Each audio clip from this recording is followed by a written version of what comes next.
Please welcome Pennsylvania State Representative Nate Davidson.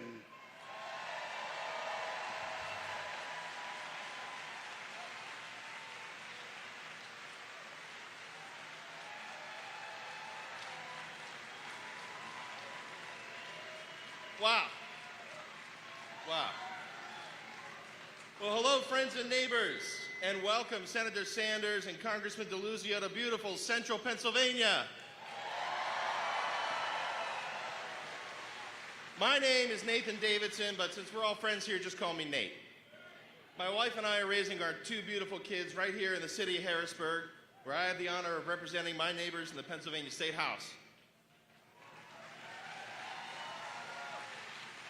You know, central Pennsylvania is our home. It gave us the values that we're passing on to our kids, values I think our friends visiting us today will share. Like, if you work hard, you should be able to get ahead. Or when you give back to your neighbors, it makes your community stronger. And that in America, we have no king. And we don't take kindly to a bunch of rich guys who are unelected deciding our future. You know, just down the road from here in Philadelphia 250 years ago, so a group of folks signed a document. And right at the top it read, "We the people." And the idea that we, all of us, do not need a king or oligarchs sparked a revolution across the globe. A revolution founded on the power of the people fighting against those who would use money or brute force to subdue us. My friends, we find ourselves again in a we the people moment. Once again, it is all of us versus the wealthy few, and once again, in America, those billionaires are coming for us. They're coming for our health care, our retirement, our kids' education. They're coming for the right to due process, and let me say, our union brother Kilmar, bring him back to America today. And they're trying to use their excessive wealth to manipulate our elections and keep working people down. So that's why I introduced a bill in the Pennsylvania State House. It's called Preventing Billionaires from Influencing Pennsylvania Elections. It's not that complicated. Our votes are not for sale. Elections are not a game. And paying people to vote is a corrosive assault on our Constitution. Enough is enough. And folks, I have more good news. Because here in Pennsylvania, we know what to do with oligarchs. Here in Pennsylvania, we know that worker power is the antidote to oligarchs. We taught the world how to take on the powerful and unite as workers. From Homestead to Hershey, our workers forged the steel that saw our nation grow to new heights. But now, I got some bad news, folks. Because just today, another casualty of the economic chaos coming from that guy down there in Washington. Thank you. You know, in Steelton, the birthplace of the Pennsylvania steel industry, some Fortune 500 company just announced another plant closure and laid off hundreds of Pennsylvania steel workers. And I thought all these tariffs were supposed to get the plants open, not the other way around. You know, the more I look around at the economic chaos coming from Washington, the more I know working families need to unionize. Because organized labor built the middle class, and the middle class built America. And that is why I will never give up on the fight to enshrine the right to organize in our Constitution. My friends, thank you for coming out today. But in this We the People moment, I'm going to need to ask you for a little help. Because as someone we all know once said, not me, us. Not me, us. And I want to share something I learned from Senator Sanders. There is something more powerful than oligarchs. That is the power of the people, of all of us here today. Together, we the people have the power. And our movement is not based on fear or hatred, violence or division. No, our movement is based on people standing in solidarity, together, fighting for our communities. And I need you to take that power and put it to work. Talk to your neighbors, knock on doors, find a candidate or campaign who is running right now, this year in 2025, and get involved. And if it takes you running for office, then run for office. I'll be right there with you. I'll be there every step of the way. So my name's Nate Davidson. I'm a state representative here in Harrisburg. And I want to thank Alex G for opening us up tonight. Give a big round of applause for them. My best friends in labor, Angela, Maurice, and Jim, who you're going to hear for. Congressman Deluzio, thank you for coming here. And Bernie, you will always have a friend in Pennsylvania. Now let's tell him how many friends he has.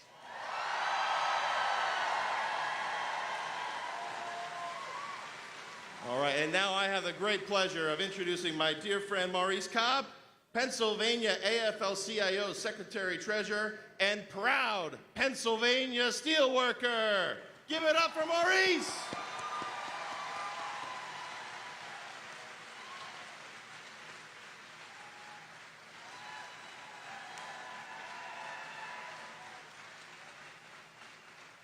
Good evening, Pennsylvania. Thank you all for coming out. Like Nate said, my name is Maurice Cobb, Secretary-Treasurer of the Pennsylvania AFL-CIO, and I have the absolute honor of representing over 700,000 members and union members in Pennsylvania.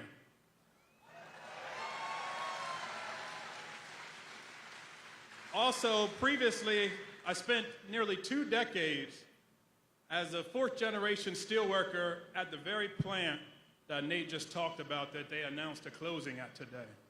So I come up here with a little bit of a sore heart, but it makes me so happy to see this packed room, to see that we're not going to take this type of stuff sitting down.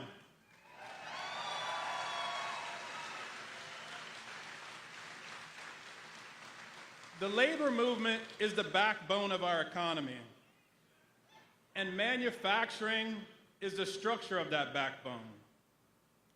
For more than a century, Pennsylvanians like my family and my coworkers down the road in Stilton have been making the steel that goes into our iconic American landmarks, like the Golden Gate Bridge and the World Trade Centers. And it's because of those folks and the labor movement that tons of facilities across this country remain the anchors of our communities. Good union jobs support quality schools, public services, and our wages sustain small businesses. Union activism builds stronger and more resilient communities that we live and take part in.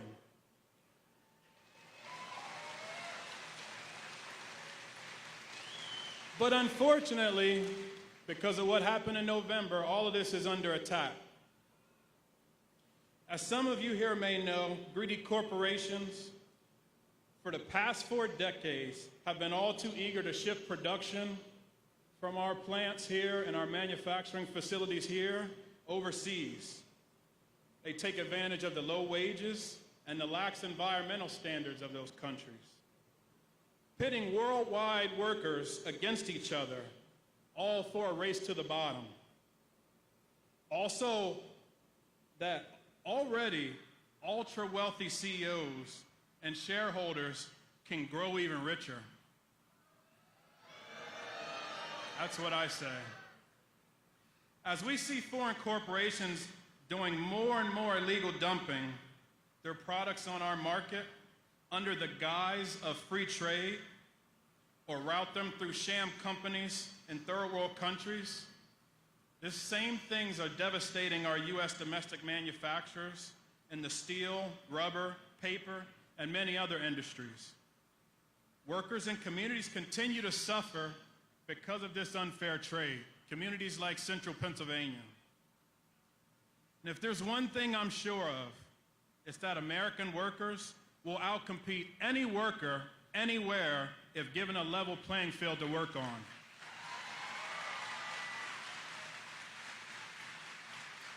But what we have right here now is not a level playing field. Now, I know some of you may be thinking, all this talk about trade and tariffs, it sounds like somebody else I may know. But I promise you, stick with me, this is going to go somewhere. So, there's a difference. Here's the thing about tariffs.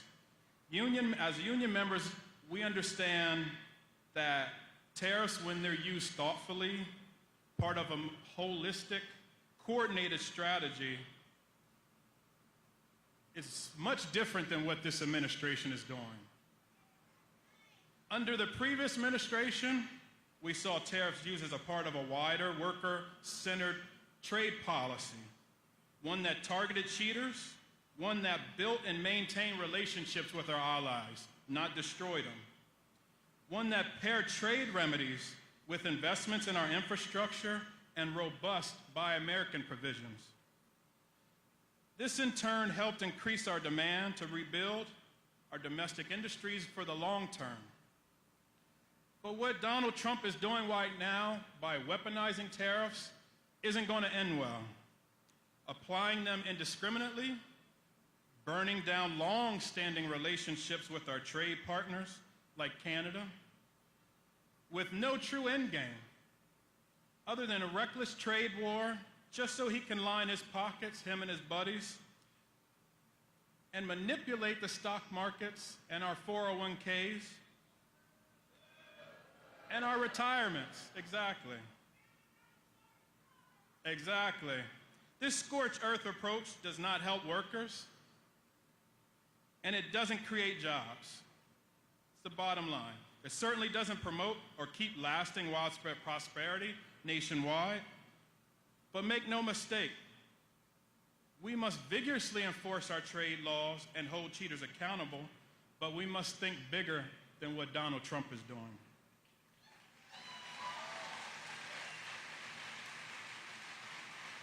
We need to invest in our communities like central Pennsylvania.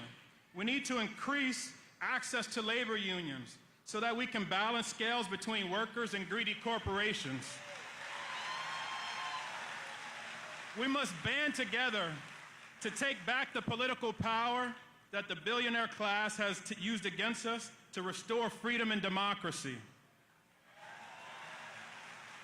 It's going to take all of us, everyone in this room and everyone you touch. It's going to take all of us trusting each other, fighting for as long as it takes.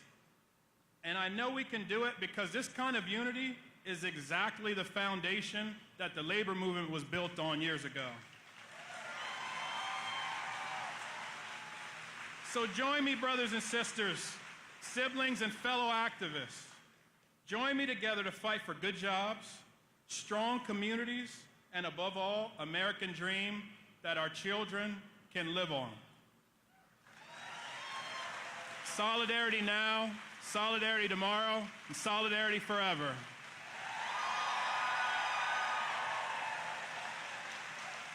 Now I'd like to introduce a brother of mine. He's an awesome union leader here in central Pennsylvania. His name is Jim Enders, and he's the president of the Central PA Building Trades. Let's put a hand together for him.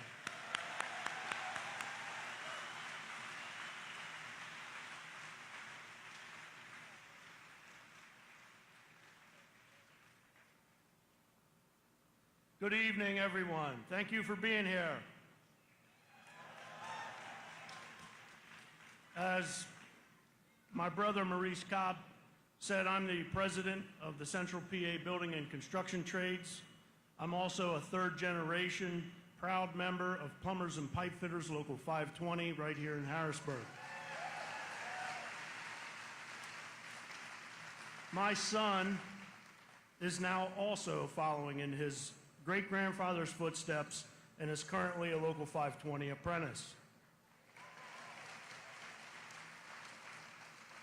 Like all union men and women who've come before him, he'll spend his life building and maintaining America, selling his life in 1-hour increments.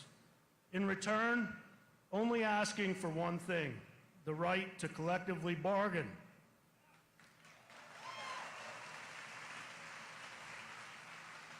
Unions built the middle class, and the middle class built America. It was built with our hands and our sweat and our blood and our sacrifice.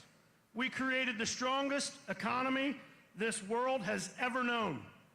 Not billionaires, not CEOs. Working people made America. Working people like my son, like my father and his, and like many of you. But today, working people are under attack by our own elected officials.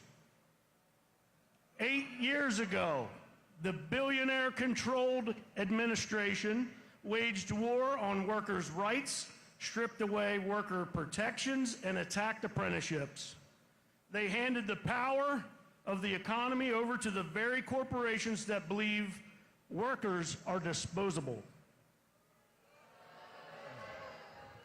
They promised jobs. They promised respect.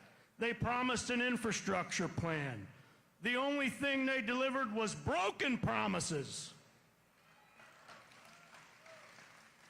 And now, in round 2, it's even worse. While billionaires reap tax breaks and record profits, good-paying jobs disappear. Wages stagnate or drop. Working families will once again struggle just to get by. And they think we will just sit by quietly while they destroy the middle class. Hell no! I refuse to stand by while the right to organize, the right to collectively bargain, the right to earn family-sustaining wages is ripped away from all of us. I refuse to watch our hometowns crumble and our pensions be sold off to Wall Street. America belongs to the people who built it, and it's time we take it back. It's time to call out every politician who puts corporate profits ahead of American families. We must demand better. And not just demand it, we need to fight for it. The middle class is not some relic of the past. It's the engine that fuels this country's future. Reverend Vernon Johns once said, "If you see a good fight, get in it." I'm asking all of you to join me in the good fight to save this country. Stand up, speak out, and fight back.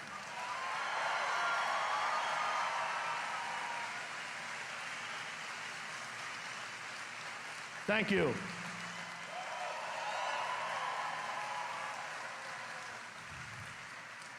It's now my honor to introduce our next speaker.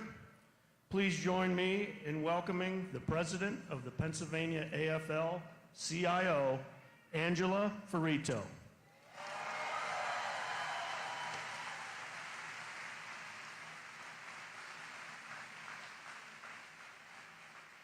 Good evening. Hello, Harrisburg. I am Angela Ferito, and I am the president of the Pennsylvania AFL-CIO. We represent 700,000 union members in Pennsylvania, members from every sector of work. Our members are teachers, clerical workers, electricians, baristas, bus drivers, nurses, rail workers, mine workers, steel workers, stagehands. We are labor.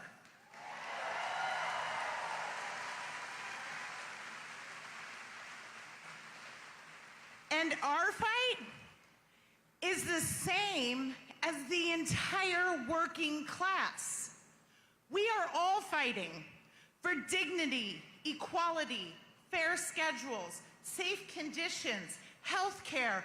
We are labor.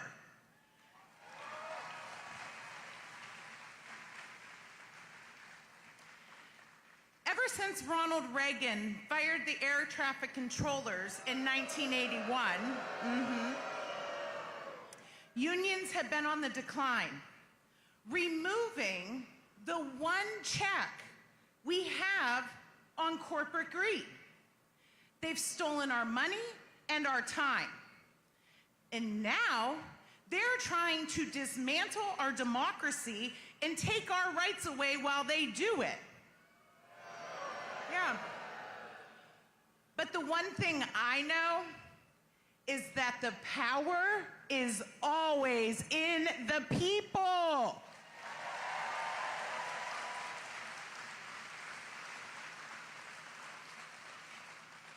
These oligarchs might have the money and the control, but we have the power.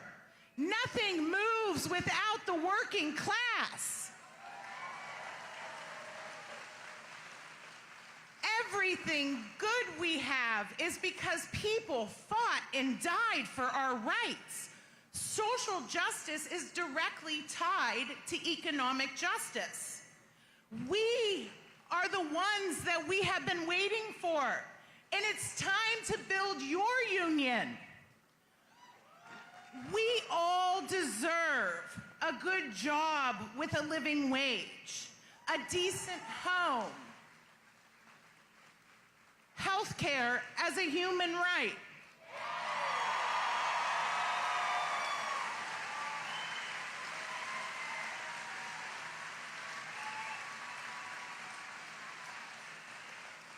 A good education without a death sentence.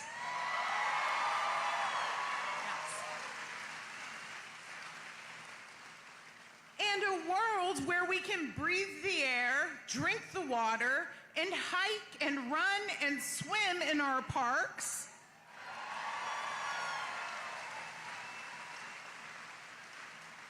A time and a space for all of us to live and to grow and to prosper.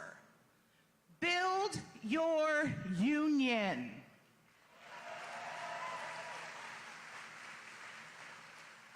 We must stay vigilant against our oppressors.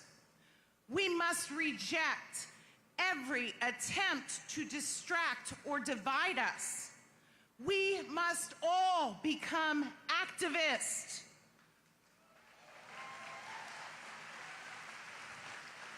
Working people are not the problem. Social Security is not a Ponzi scheme.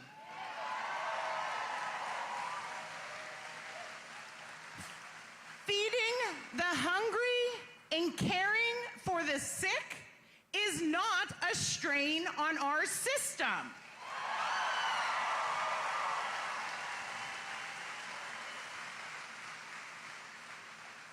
These money-hungry oligarchs who believe that taking away all things that make our nation great so that they can line their pockets are the problem.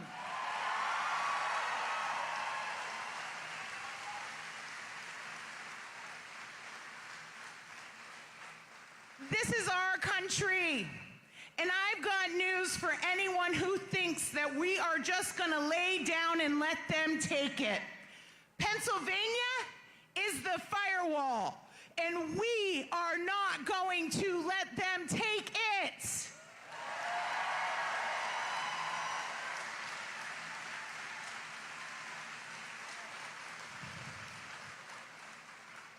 We cannot tire. We cannot retreat. We must organize, mobilize, and save this great democratic country we call home.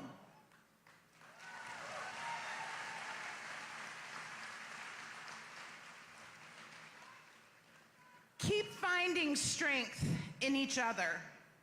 Solidarity is the most potent tool the working class has.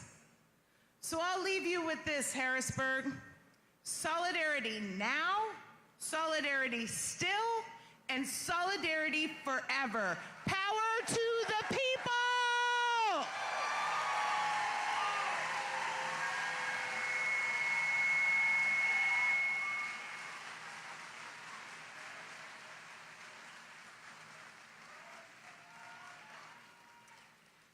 And now, I would like to bring up our congressman from Western Pennsylvania. He is a veteran and a friend to all workers, Congressman Chris Deluzio.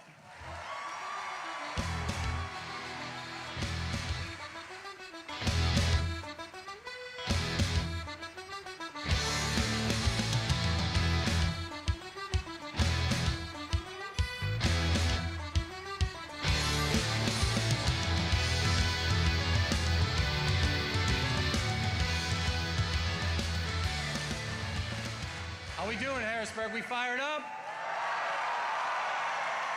We fired up? I'm Congressman Chris Deluzio from Western Pennsylvania. I'll tell you, I represent a swing district all around Pittsburgh. Any Steelers fans in the house? Come on, there we are. Look, I am damn proud. I was the only congressional Democrat to win a competitive race in Pennsylvania last year. I know how to win a tough fight.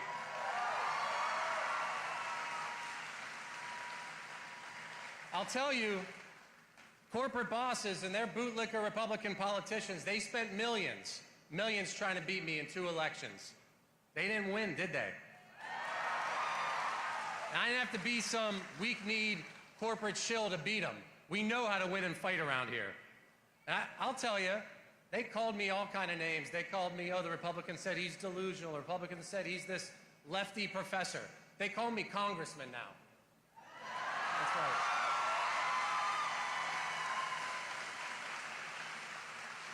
Now, you've got a congressman right here, don't you? Yeah.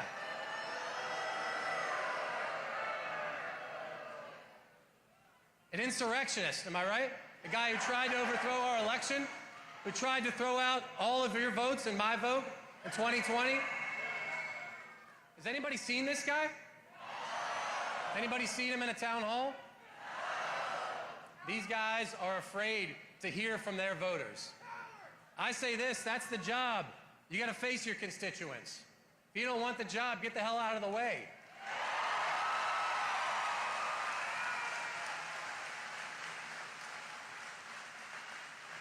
Now, something tells me you're sending this guy packing next year. Am I right? Is he done? All right. Well, look, I'm a proud Navy guy. You got any veterans in the house? All right.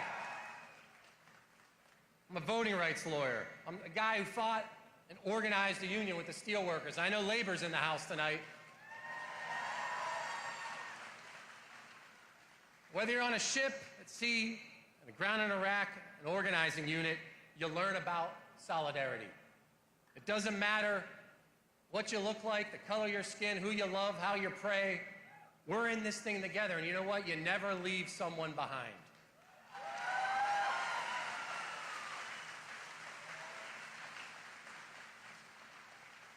You look to the person to your left, the person to your right. That's someone whose dignity matters to you. That's someone whose freedom matters to you. Absolutely. That is our strength, and let me tell you, they want to divide us. It doesn't matter whether you come from a big city or a mill town, you're from farm country or the suburbs. We are in this thing together, and we are united in our fight for the common good.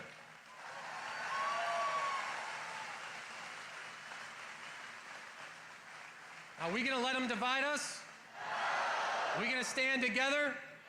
Damn right. The oligarchs in the White House and the boardrooms, though, they know that's a power that they can't buy. And it's in all of us. Do you feel that power? I see it here. I see it in the town halls. I see it on the streets. I see it in the picket lines. That is our power, and you all have it in your hands.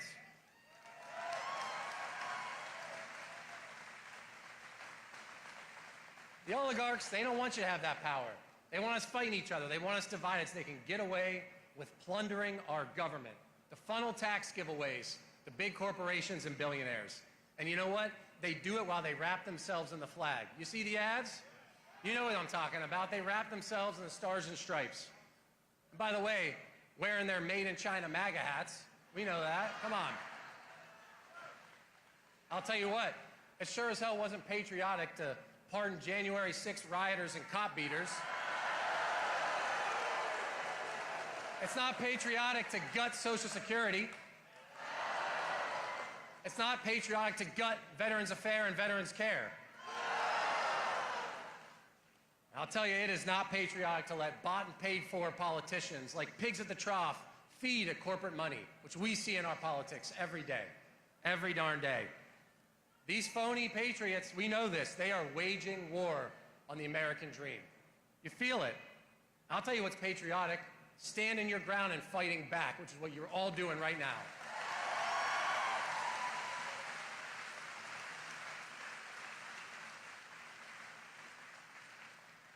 I'm 40 years old, whatever that makes me. My kids have given me some grays, maybe. We'll see, all right? Well, look, serious point. I'm 40. If you're my age or younger, we're the first people since the Second World War. We should expect to do better off than our parents. That is the American dream going away from all of us. It's been ripped away. It didn't just happen.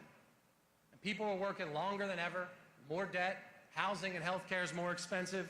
You can't afford your lives. And again, I don't say the American dream has slipped away. It has been ripped away from people.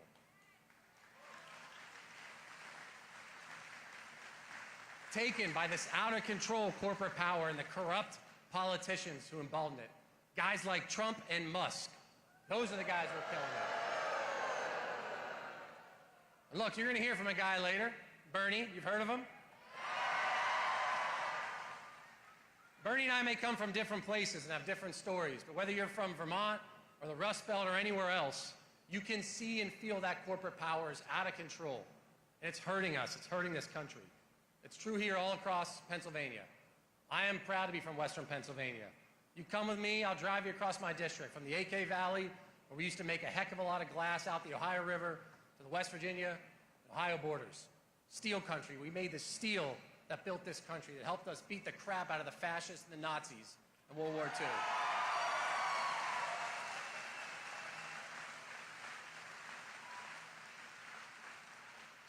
But that corporate power and their race to the bottom, they stabbed communities like ours right in the heart. They tried to strip us for parts, chasing the cheapest and weakest worker rules, environmental rules, putting profit and only profit above everything else. We saw mills close and factories hollowed out, and it hurt communities in Pennsylvania. That story is not unique to us. It's played out across our country. And that endless, reckless pursuit of profit at any cost is still hurting all of us. We see it. We see it all over this land of ours, and it puts us at risk. Something else has to matter beyond just profits. Our safety has to matter, our jobs, our community, this country of ours. And look, Donald Trump understood, as do all of we, that people are pissed off. They should be pissed off at that. What has he offered? What has he done to capitalize on anger? He offers snake oil of hate, division, autocracy. That's not what we need. We're here to call out that bullshit, am I right?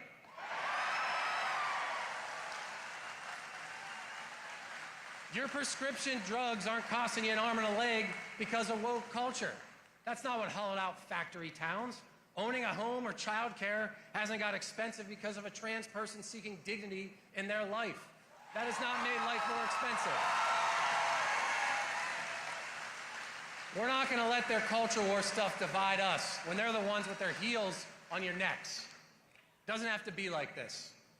Democrats took on robber barons in the New Deal. We have done this in our party, in my party. We can break their chokehold in our politics. I think we can do it again.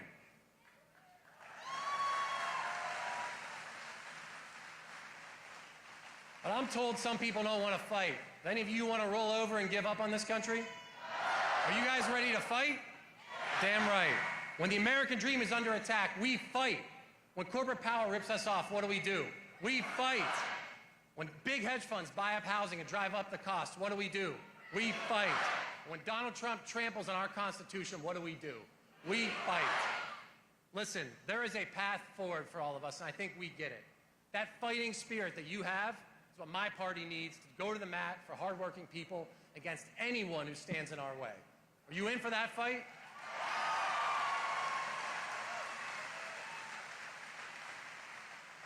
I think hardworking people in this country need a bigger slice of the pie. I think we got to grow the damn pie too. We can do both of those things. And you know what? We got to be clear what we're fighting against and what we're fighting for. I'll tell you some things I believe in. We got to root out corruption wherever it is. That's right. I serve in the Congress. We got to ban congressional stock trading today. It's outrageous. These people get access, sensitive information, and they get rich trading on our jobs. It's a betrayal of the public trust. And we got to get the goddamn super PAC money out of our elections.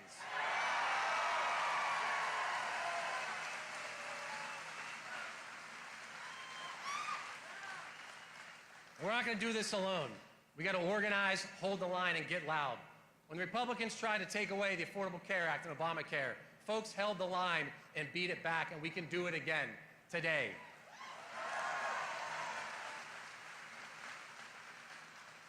We're going to build an economy that works for everyone. You know what we also got to do? We got to tax the billionaires. Come on. No more billionaire handouts. We got to fight the monopolies that are crushing workers and crushing small businesses, driving up costs for all of us. And I know labor's here. We got to strengthen the labor movement in this country. That's right. I want my party to be the party of working people, period. Whether you work in a factory or a hospital, behind the wheel, behind a desk, all work has dignity. Am I right?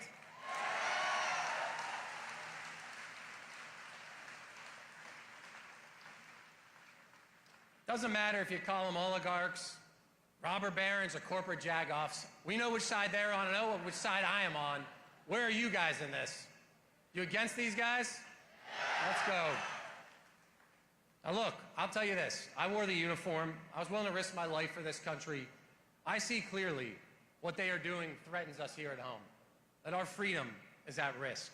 We have to seize this moment to beat back this corporate power, to build a more free, a more just, a more prosperous America. And we got to win this righteous fight. You think we can win it?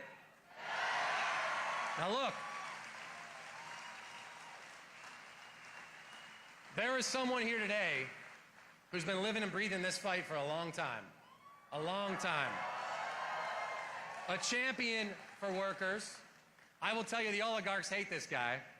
They hate him. That should be a source of great pride. The guy brought us all together tonight, Senator from Vermont, Bernie Sanders.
Thank you, Harrisburg.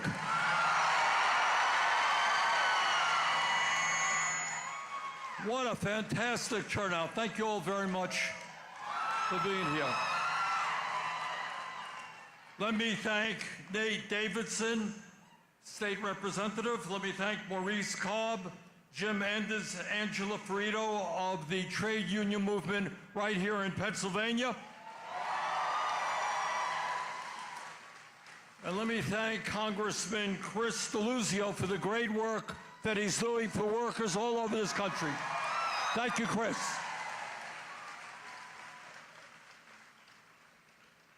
You know, I have been traveling this country lately. We've been in the Southwest, we've been in the Midwest, we've been in California, and we're here in the great Commonwealth of Pennsylvania.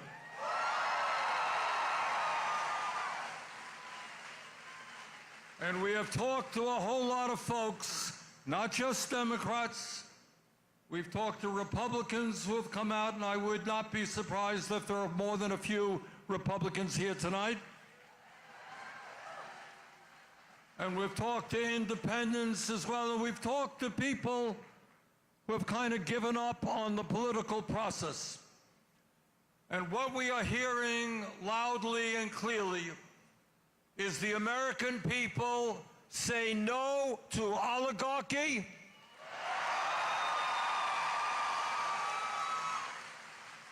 say no to authoritarianism, and say no to an economy in which the rich are getting richer while working people are struggling.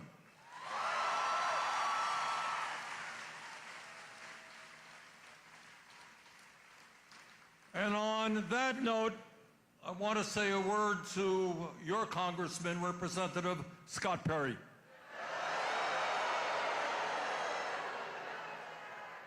As some of you may know, the Republican leadership in the House and Senate are working on what is called a reconciliation bill. It's Trump's big, beautiful bill. And what this big, beautiful bill will do is cut over $800 billion in Medicaid,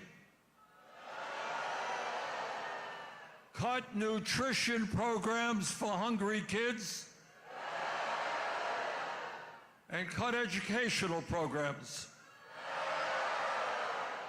And at a time of massive income and wealth inequality, what they propose to do with those savings is to give over $1 trillion in tax breaks to the 1%.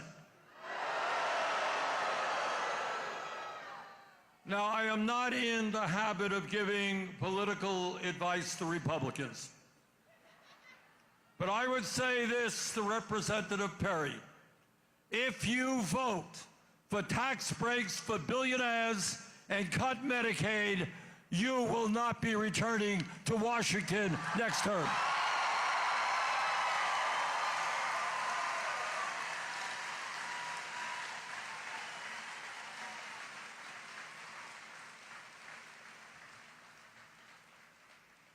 Now, what is happening right now all across this country, we saw it in Philadelphia, yesterday we're seeing it all over America, is that people are sick and tired of a handful of billionaires running the United States government.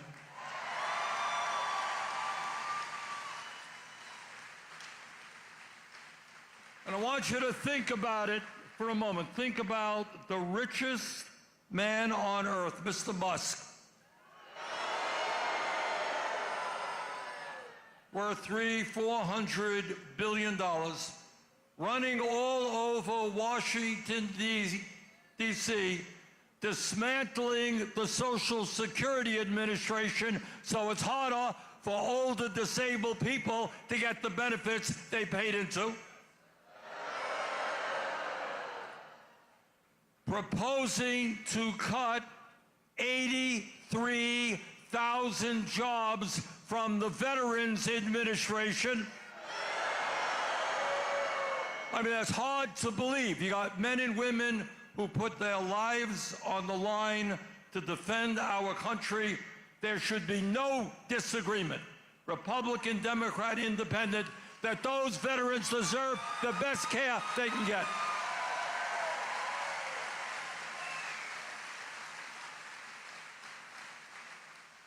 So we say to Mr. Musk and his billionaire friends, we are not going to allow you to dismantle Social Security or the VA.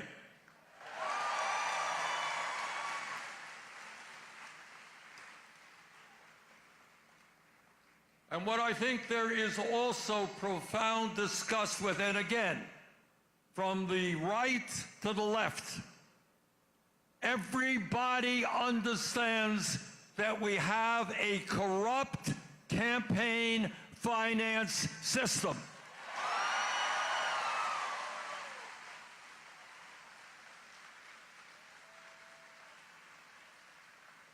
Now think about it for a moment. Think about the fact that Mr. Musk himself contributed $270 million to get Trump elected, and then for his reward, he becomes the most powerful person in government. But I want to be very clear in stating this also.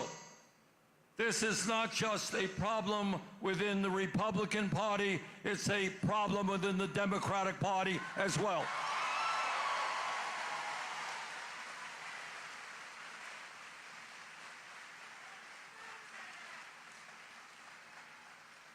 I would say the overwhelming majority of Americans, again, regardless of your political view, do not believe that billionaires should be buying and selling politicians.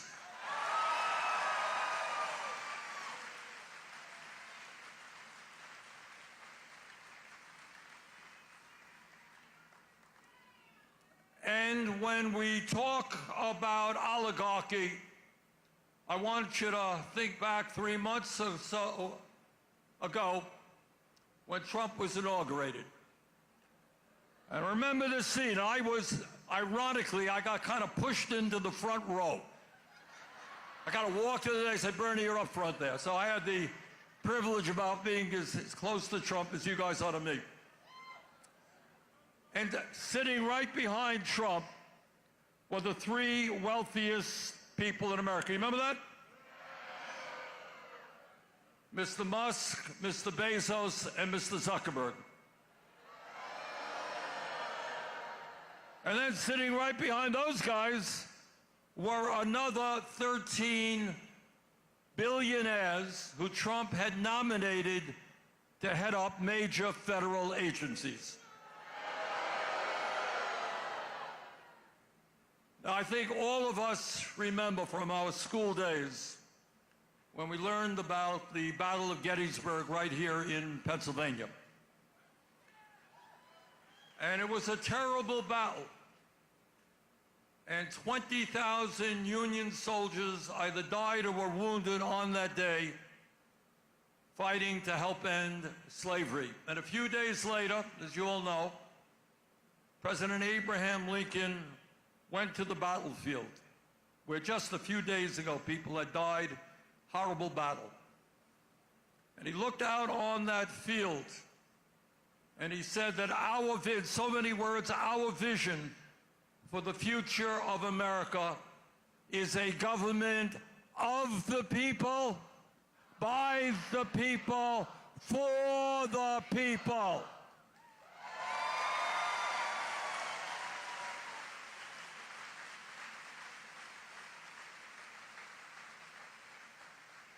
We will not accept a government of the billionaire class, by the billionaire class, for the billionaire class.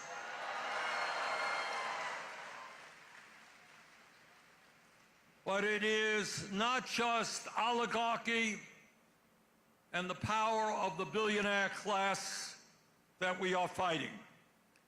We are today taking on a president who, in an unprecedented way, is undermining our Constitution and threatens our freedom of speech and assembly.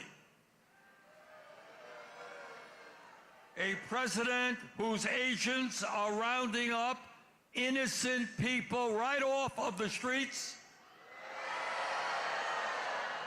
throwing them into unmarked vans, and putting them in detention centers in this country and abroad. That is what happens in dictatorships, not democracies. And President Trump, we are not going to allow you to create an authoritarian society here in America.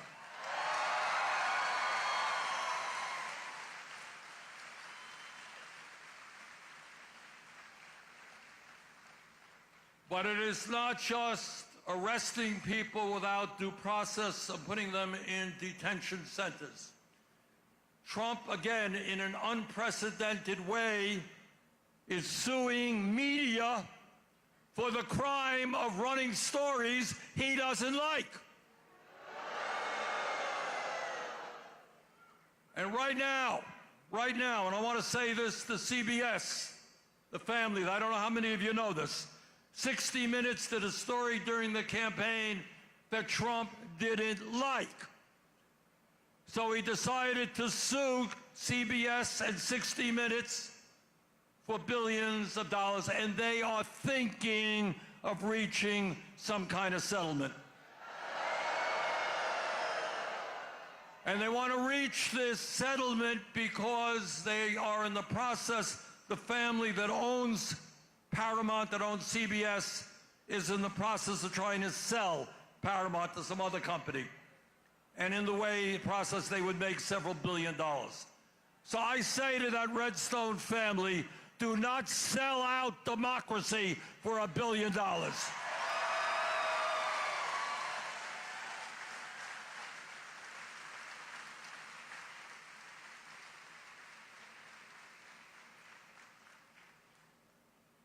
President Trump is going after law firms.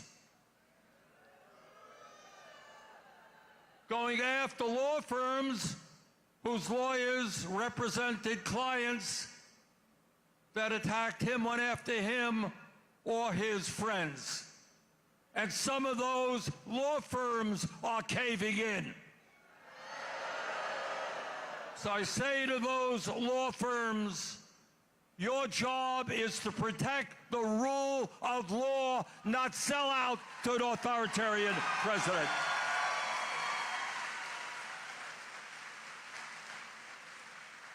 Trump and his administration are going after major universities. And I want to applaud Harvard University for having the guts to stand up to them.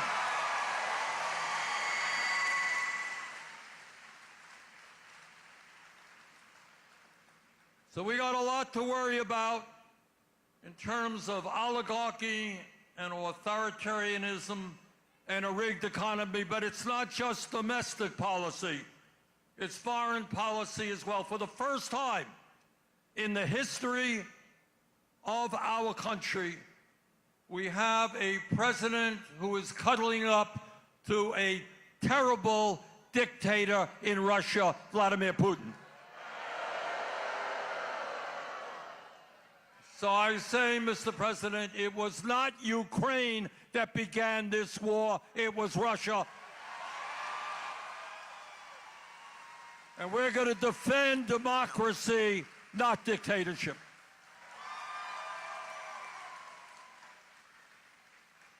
But it is not just Ukraine. Trump is continuing the terrible policies of the Biden administration in proposing billions more for the Netanyahu war machine against the people of Gaza. And not only does he want $8 billion more in military aid to continue the killing of women and children in Gaza, they have an idea that is so unbelievable that people didn't originally take it seriously. And their idea, as some of you may be familiar with, is to forcibly expel the suffering people of Gaza so they could build a playground for their billionaire friends, a Riviera.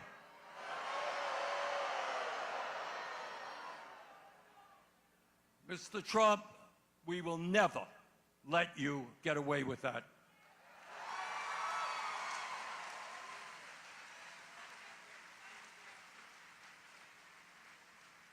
And I want to do something that we don't do very much in Congress, and the corporate media doesn't do it as well. And that is to take a real hard look at what's going on in our country today in terms of working families. Today in America, as you may or may not know, we have more income and wealth inequality than we have ever had in the history of our country. If you can believe it, you got one man, Mr. Musk, owning more wealth than the bottom 53% of American households. You got the top 1% now owning more wealth than the bottom 93% of Americans. You got CEOs now making 350 times what workers make.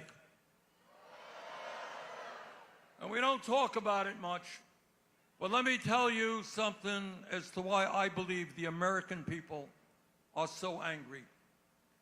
Over the last 52 years, as all of you know, there has been a huge increase and an explosion in technology and in worker productivity. Every worker in America today is producing much, much more than he or she did 52 years ago. And yet, if you look at inflation adjusted for weekly income, the average American worker today is earning less than she or he did 52 years ago. And during that period, there has been a massive $1 trillion+ transfer of wealth from the bottom 90% to the top 1%. That is what's going on in America today. Very rich becoming unbelievably rich, while at the same time, again, hard to believe, in the richest country on earth, 60% of our people are living paycheck to paycheck. I grew up in a family that lived paycheck to paycheck. Many of you are living paycheck to paycheck. You all know what living paycheck to paycheck is about? What does it mean? You tell me. Rent? Oh, one at a time. Raise your hand. Yeah, ma'am. All right. Utilities, medical bills. Right now, people all over this country are seeing significant increases in their rent. All right, they're seeing increases in their utility bills. And if you're living paycheck to paycheck and you got nothing in the bank, you're living under great stress because you can't pay those bills. What else we got? Yes, ma'am. Food. All right. You know, people are increasingly want to make sure that their kids eat well, not junk food, eat decently. And yet it is harder and harder when you walk into the grocery store to pay for decent quality food, right? All right. And I go grocery shopping in Burlington, Vermont, and I see senior citizens looking at the package, holding it up. How much does it cost? Can they afford it? So the increased price of food is a growing problem. What else we got? Gentlemen back there. No, what? Prescription drugs. In America today, if you get sick, just talk to somebody here in Harrisburg. If you get sick, there is a 1 in 4 chance you're not going to be able to fill the prescription your doctor wrote. Because we pay the highest prices in the world for prescription drugs so that the drug companies can make zillions of dollars in profit every single year.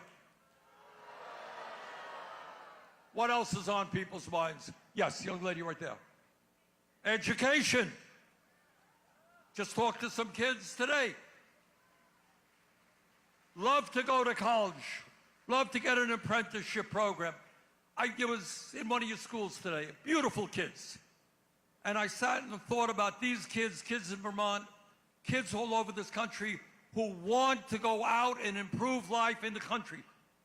We have desperate needs in America in terms of doctors, nurses, pharmacists, dentists, electricians, plumbers, sheet metal workers, construction workers, teachers. And yet, despite all of that need, these kids are saying, we don't know if we can afford to get the education that we need to do the work we want to do and work that the country desperately needs. All right, let me just say this, because I went through this with my family, and I see this every day as Vermont senator and as I go around the country. In America today, millions and millions of people are dealing with incredible amounts of stress. And that is one of the reasons why in our country, not only do we have a life expectancy that is 4 years shorter than people in other wealthy countries, but for the working class of America, it is 7 years shorter than for the rich. So here is the point, and this is a point that is very rarely made. If we were living in a poor country, we would have a certain type of discussion. I would come before you and I would say, you know, I'm a U.S. Senator. We're living in a really poor country. I wish we could provide health care. I wish we could provide education. I wish we could lower the cost of prescription. We just can't do it. We are a poor country.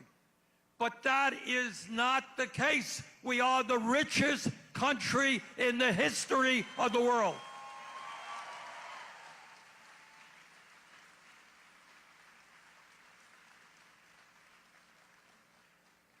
Now, what the establishment does is they create a situation where they tell you that politics is about a horse race, who's going to run for president, who's going to win, what kind of dumb thing did Bernie Sanders or somebody else say? That ain't politics. Real politics is taking a hard look at where we are today and where we want to go into the future.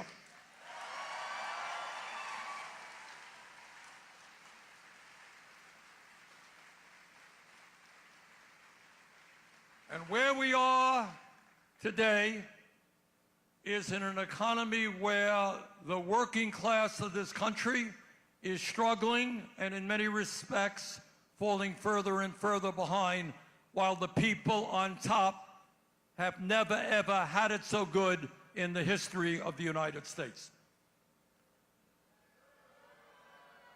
And our job is to get smart, to figure out why that is happening and how we can turn it around. And in these unprecedented times, we've got to think in unprecedented ways. So what I am asking all of you, it's not Bernie, I'm not going to do it for you. Deluzio's not going to do it for you. We have got to do it together.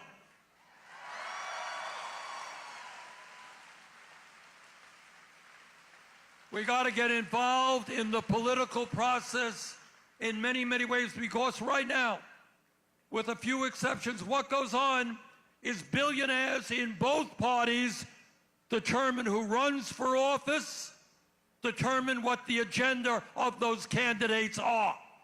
And our job right now is to demand and make certain that the agenda of the Democratic Party is the agenda of the working class of this country.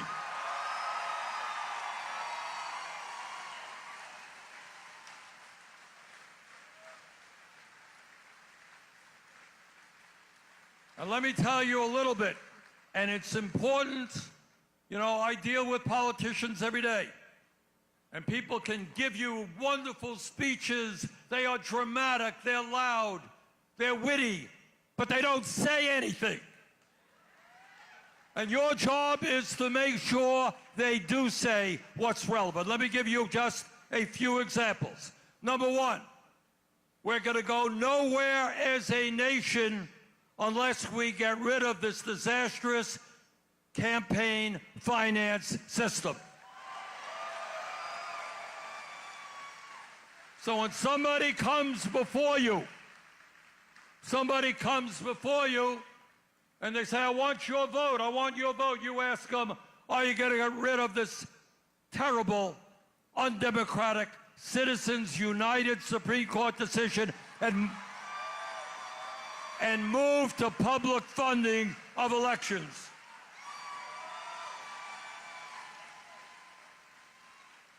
At a time when the rich are getting richer and major American corporations pay almost nothing, some of them pay almost nothing in federal taxes.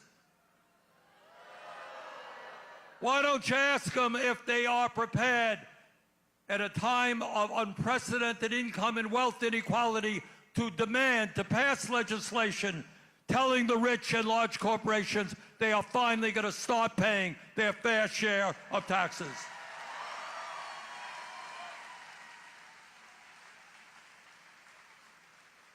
All over this country, workers want to join unions. And they want to join unions because they know that when you're in a union, you're going to get better wages, better working conditions, better benefits. But right now, large corporations acting illegally are preventing workers from creating unions. Ask the candidates in front of you whether they support what's called the PRO Act to end illegal corporate intimidation of workers who want to join a union.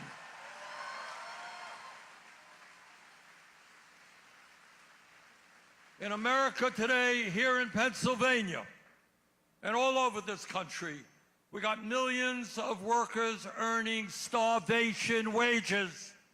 Nobody anywhere in America can make it on $7.25 an hour, not on $10 an hour, not on $13 an hour. In Washington and here in Pennsylvania, we've got to raise the minimum wage to a living wage.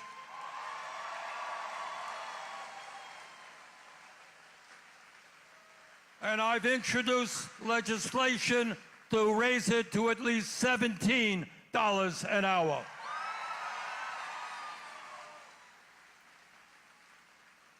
And here is an issue that some may think is controversial. I don't. And some of the unions are now raising it. All of you have noticed that Musk and his friends have fired thousands and thousands of federal employees. Now think for a moment. These employees, federal government employees, many of them union members, get fired overnight. What do you think Musk and his oligarch friends will do when artificial intelligence and robotics comes for your job?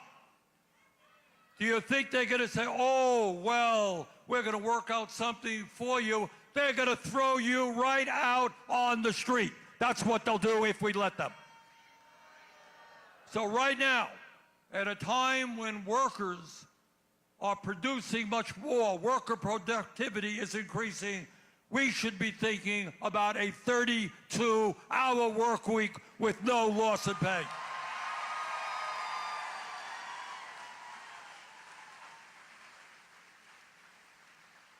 Technology should benefit workers, not just the large corporations who own that technology. We need the best educated workforce in the world. And that is why our kids should have the opportunity to live out their dreams, to get the training they need, the higher education they need. 120 years ago, very brave people around the country, I think it started in Wisconsin, demanded free public education for their kids. And for all that period of time, free public education meant K through 12. God didn't create K through 12. The world is changing. Kids need more education. Let us make public colleges and universities tuition free. And by the way, if we are going to have the best public education system in the world, we need to pay teachers the value of what they're worth. And I've introduced legislation to make certain that no teacher in America starts off at less than $60,000 a year.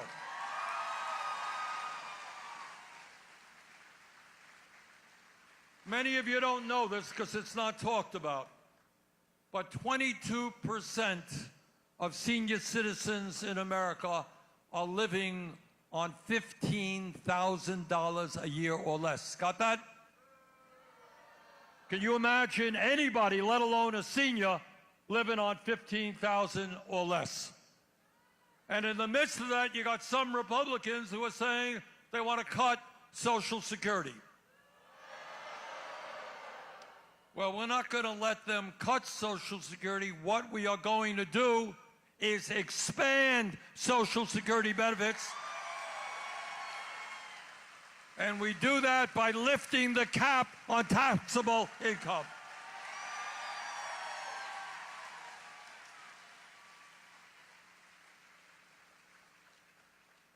You know, I get around the world a bit. Just the other night, last week, I had a very nice dinner with the ambassadors from Denmark, Norway, Sweden, and Finland. And we chatted. And I said, just out of curiosity, how much does it cost to go to a doctor in one of your countries? And they looked at me like I was a little bit crazy. Of course, in those countries, in many countries around the world, healthcare is seen as a human right, not a privilege.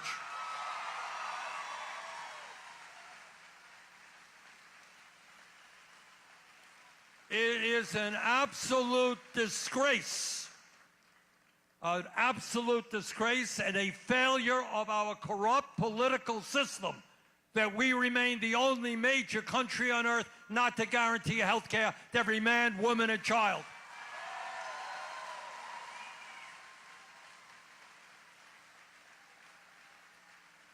Right now, if you can believe it, again, I keep saying if you can believe it, because these things are so outrageous. We have 85 million Americans uninsured or underinsured. Many of you have high deductibles, am I right? All right. And by the way, people in other countries don't even know what the concept of deductible is. The idea that you have insurance, but you got to pay the first $5,000, $10,000 out of your own pocket is literally crazy. All right?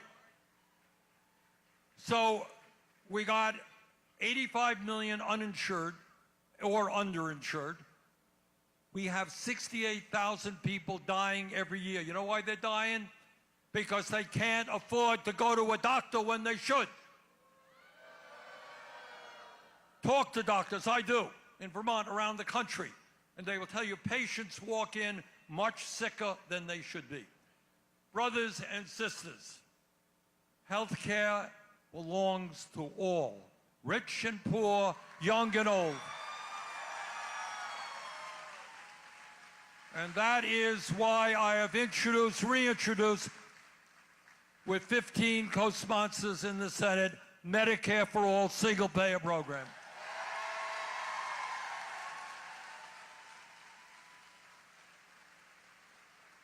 Donald Trump thinks that climate change is a hoax.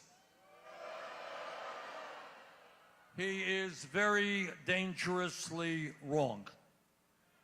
And we can create millions of good-paying union jobs, transforming our energy system away from fossil fuel to energy efficiency and sustainable energy.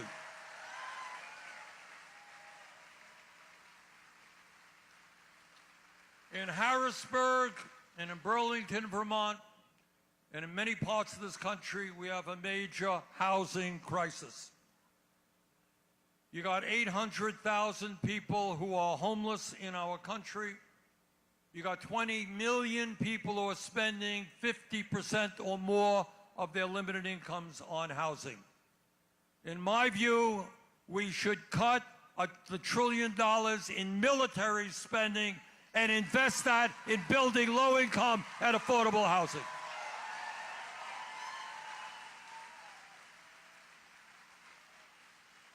So, brothers and sisters, these are some of the issues that we've got to deal with. And I want to reiterate once again, what the system, what the establishment, what the media, what politicians do is essentially tell you, you are powerless. The oligarchs have all the power. They own the media. They own the political system. They own the economy. And they tell you nothing you can do about it. Well, I'm here tonight to tell you that there's a hell of a lot you can do about it.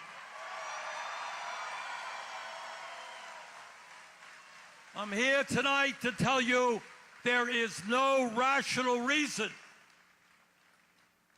why we are behind so many other countries in terms of health care, in terms of housing.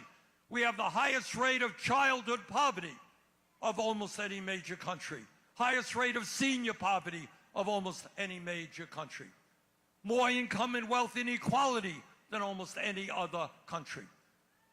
Brothers and sisters, this is an unprecedented moment in American history, no question about it. But what I believe in my heart is that while these guys have all of the power and they have unlimited sums of money, if we stand together and not allow Trump and his friends do what demagogues always do. How do they stay in power? They divide us by the color of our skin or where we were born or our sexual orientation. They get us to hate each other. But if we stand together and demand a government and an economy that works for all, not just the few, if we understand that at the end of the day, 99% is a hell of a larger number than 1%.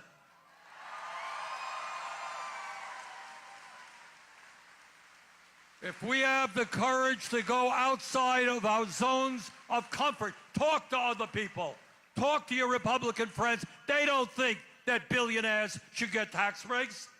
They don't think that Musk should be destroying Social Security. So let us stand together. Let us defeat oligarchy. Let us defeat authoritarianism and create a government and economy that works for all of us, not just the few. Thank you all very much.